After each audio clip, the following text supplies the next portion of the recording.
going to talk tonight about post-acute withdrawal syndrome. I think sometimes people come into treatment and they think that they're going to go through an initial phase of discomfort, and then that's going to be it.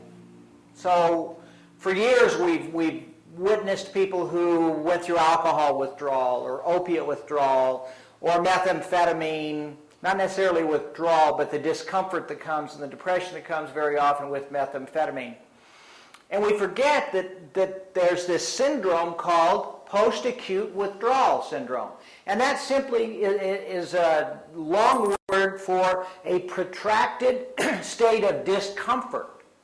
And there are some very good reasons that occurs. And it has to do with brain chemistry. And it doesn't matter how much you go to meetings, you do certain things that engender you feeling good. There's an element of brain chemistry that we're going to talk about today that just takes time. Now, there are things that we can do to accelerate and assist that process, but ultimately, when we use a psychoactive substance, whatever those psychoactive substances may be, and we'll get into those in a second, they have an effect on brain chemistry.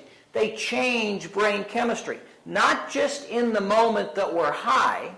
And I think we think of it as, well, I ingest this substance in some way, I have a period of intoxication that it has an effect, and then that lessens, and the next thing I know, I'm back to where I was, sometimes feeling worse, often feeling worse. But that's it, and that's not it.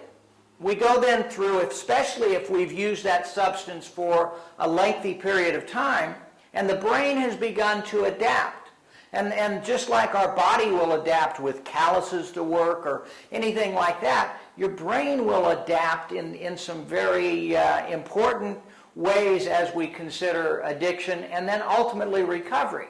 Because we're interested in long-term recovery. We're not interested in just, okay, we get you through the acute phase of the pause or withdrawal.